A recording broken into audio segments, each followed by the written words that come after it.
Brought to you by NBC bearing, भारताची पहिली bearing उत्पादक।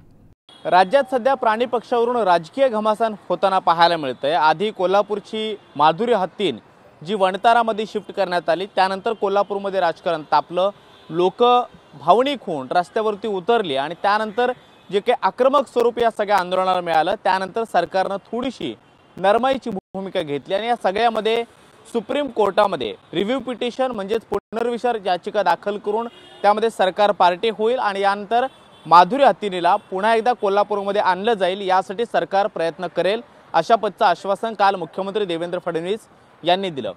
हे माधुरी हत्तीनीबद्दल झालं। मात्र दुसरा एक प्रश्न होता तो म्हणजे कबूतरखान्यांचा, आणि या कबूतरखान्यांच्यासाठी एक ठराविक समुदाय जो आक्रमक झालेला आहे, जे पशुप्रेमी आहेत, खास करून जैन समुदायातील जे लोक आहेत, जैन धर्मीय लोक आहेत, ती या कबूतरखान्यांना वाचवण्यासाठी त्याचबरोबर कबूतरांना दाना पाणी मिळावं यासाठी प्रयत्न करताना पाहायला मिळतात। आणि आतापर्यंत त्यांनी जी काही भूमिका मांडलेली होती त्या सगळ्या भूमिका लक्षात घेता नरमाईची भूमिका जी आहे त्या सरकारने घ्यायला सुरुवात केलेली आहे। कारण आज दादरच्या कबूतरखाना परिसरामध्ये जैन धर्मीयांकडून एक मोठं आक्रमक आंदोलन करण्यात आलं, ज्यामध्ये हायकोर्टाच्या आदेशानुसार मुंबई महानगरपालिकेने जे कबूतरखाने बंद केलेले होते ते पूर्णपणे उखडून काढून हे कबूतरखाने कबूतरांसाठी ओपन करण्याचा प्रयत्न या सगळ्या आंदोलकांच्या माध्यमातून करण्यात आला। मात्र हे सगळं आंदोलन झाल्यानंतर सरकारने नरमाईची भूमिका घेतल्याचं स्पष्ट होतंय, कारण मंत्री मंगलप्रभात लोढा या आंदोलनाच्या ठिकाणी आले आणि त्यांनी या सगळ्या लोकांची चर्चा केल्यानंतर कारवाईची गरज नाहीये, कारण जैन समुदायाचं जे मंदिर ज्या कबूतरखान्याच्या समोर आहे त्या ट्रस्टची लोक या आंदोलनामध्ये सहभागी झालेली नव्हती, तर बाहेरून कुठली तरी लोक आलेली होती आणि त्यांनी हे आंदोलन केलं असावं। मात्र एवढा काही फारसा मोठा विषय नाहीये, त्यामुळे कारवाईची आवश्यकता नाही अशा पद्धतीचं स्पष्टीकरण दिलं। ह्या सगळ्या राजकीय प्रतिक्रिया येत असताना सगळ्या राजकीय पक्षांची नेमकी भूमिका या सगळ्याबद्दल काय आहे तेही पाहणं महत्त्वाचं असणार आहे। कारण माधुरी हत्तीनीबाबत ज्या भूमिका वेगवेगळ्या पक्षांनी घेतल्या त्यानुसार राज्यामध्ये जे काही राजकारण तापलं, त्यानंतर पुन्हा एकदा या माधुरी हत्तीनीला पुन्हा कोल्हापुरात आणण्यासाठी सरकार कुठेतरी सकारात्मक पावलं उचलताना पाहायला मिळतंय। आजच वणताराच्या वरिष्ठ अधिकाऱ्यांसोबत मुख्यमंत्री देवेंद्र फडणवीस यांनी देखील चर्चा केलेली आहे। मात्र दुसरा महत्त्वाचा विषय आहे तो म्हणजे कबूतरखान्यांचा, आणि या कबूतरखान्यांचा विषय हायकोर्टामध्ये प्रलंबित आहे। त्यासाठी उद्याच मुंबईच्या हायकोर्टामध्ये सुनावणी होणार आहे आणि या सुनावणीसाठी मुंबई महानगरपालिका आणि राज्य सरकार काय नेमकं उत्तर दाखल करते आणि कबूतरखान्यांच्या प्रश्नासंदर्भात ते प्रश्न कसे हाताळायचे आहेत यासाठी जी समिती गठीत करण्यात आलेली आहे ती समिती काय नेमकं ऑब्झर्वेशन म्हणजे स्वतःची निरीक्षण नोंदवते हे पाहणं देखील महत्त्वाचं असणार आहे। मात्र या सगळ्यामध्ये भाजपच्या व्यतिरिक्त इतर पक्षांची मतं नेमकी काय आहेत, खास करून दादरसारख्या अगदी मध्यभागी असणाऱ्या परिसरामध्ये कबूतरखान्यांचं असणं किंवा नसणं किती महत्त्वाचं आहे त्याकडे पाहण्याचा दृष्टिकोन पक्षांचा काय हे देखील पाहणं महत्त्वाचं ठरतं। मात्र या सगळ्यामध्ये मनसेनं जी भूमिका 4 दिवसाच्या पूर्वी घेतलेली होती त्या भूमिकेबद्दल आता जर प्रश्न उपस्थित करायचा झाला तर मनसेनं आपल्याच भूमिकेवरनं युटर्न घेतलेला आहे की काय असा प्रश्न साहजिकचपणे निर्माण होतोय। मनसे नेते संदीप देशपांडे यांनी 4-5 दिवसापूर्वी स्वतःच्या फेसबुक अकाउंटवर म्हणजेच सोशल मीडिया अकाउंटवरती जवळपास 10 ते 12 मिनिटांचा एक व्हिडिओ अपलोड केलेला होता, ज्यामध्ये हे कबूतरखाने का नकोत यासाठी वैज्ञानिक नेमकी कारणं काय आहेत, लोकांचं आरोग्य कसं धोक्यात येतंय, कबूतरांची संख्या कशी वाढते आहे आणि येत्या काळात ते किती धोकादायक ठरू शकतं, हे निसर्गाचं कालचक्र आहे आणि त्यामुळे त्या कालचक्रामध्ये मानवी हस्तक्षेप नको, कबूतरांना आयतं धान्य देऊन त्यांना जर संगोपन करण्याचा प्रयत्न झाला आणि त्यांची संख्या वाढली तर येत्या काळात आरोग्याचे किती मोठे धोके निर्माण होऊ शकतात असा एक सविस्तर व्हिडिओ बनवलेला होता। मात्र आज दादरमधला हायकोर्टाच्या आदेशानुसार बंद करण्यात आलेला कबूतरखाना जेव्हा जैन धर्मीय लोक म्हणजे जे आंदोलक उपसून काढतात आणि शेड ओपन करून कबूतरांसाठी खुला करतात त्यावेळेला मात्र मनसेकडून कुठलीही भूमिका जाहीर केली जात नाहीये।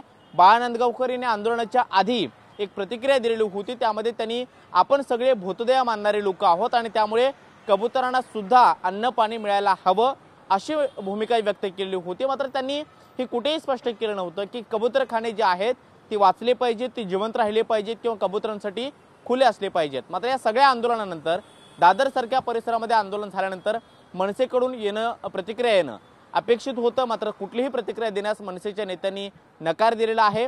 मनसे नेते संदीप देशपांडे ज्यांनी काही दिवसापूर्वी स्वतःच्या सोशल मीडिया अकाउंटवरती जे कबूतरखाने आहेत ते का नको आहेत किंवा कबुतरांची संख्या वाढणं आणि त्यांना अशा पद्धतीने दानापाणी पुरवठ्यानंतर केल्यानंतर येत्या काळात आरोग्याचे किती मोठे धोके निर्माण होऊ शकतात यावरती जे काही वैज्ञानिक प्रकाश टाकलेला होता त्यावरती सुद्धा स्वतःचं मत व्यक्त करण्यास नकार दिलेला आहे। दुसरीकडे शिवसेना शिंदे गटाचे नेत्या मनीषा कायंदे यांनी बोलताना मुख्यमंत्री या सगळ्या धार्मिक राजकारणाला बळी पडले असं स्पष्ट मत व्यक्त केलेलं आहे। कारण मंत्री मंगलप्रभात लोढा यांनी जेव्हा आंदोलनाच्या ठिकाणी भेट दिली आणि तेव्हा जे ऋषीमुनी आहेत जैन धर्मीयांचे त्यांच्याशी चर्चा केल्यानंतर कुठल्याही कारवाईची आवश्यकता नाही, कारण एवढं मोठं आंदोलन झालेलं नाही आणि जे लोक आंदोलनामध्ये सहभागी झालेले होते ते जैन धर्मातले कुठलेही ट्रस्टी किंवा जे मंदिर व्यवस्थापन आहे त्या व्यवस्थापनातल्या बॉडीवरचे नव्हते, तर बाहेरून कुठले तरी लोक आलेले होते असं जे मत व्यक्त केलेलं होतं। आणि त्यानंतर आंदोलन सुरू असताना पोलिसांनी कुठलीही आक्रमक भूमिका न घेता किंवा आंदोलकांना न पागवता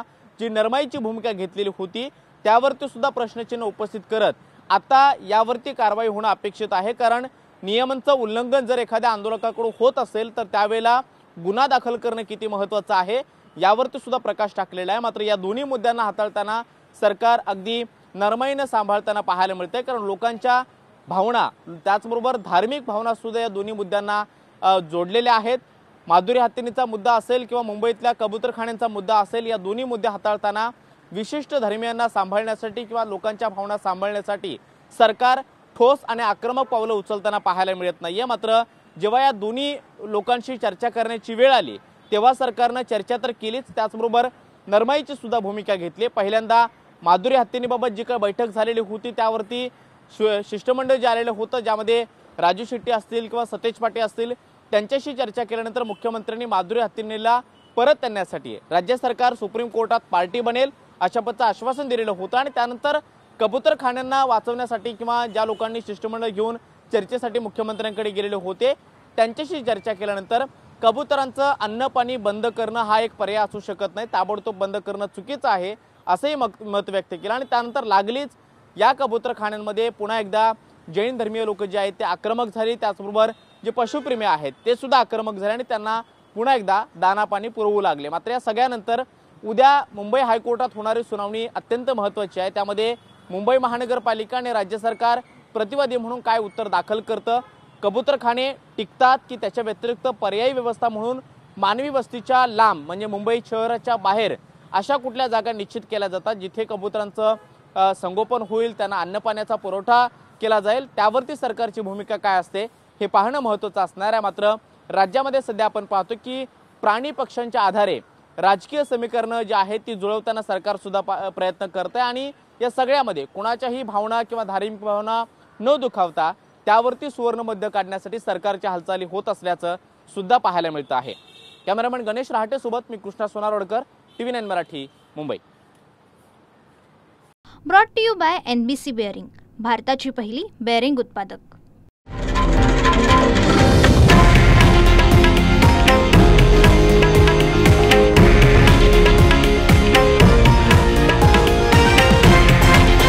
हे आहे देशातील नंबर 1 न्यूज नेटवर्क आणि आपण पाहत आहात TV9 मराठी, एकमेव।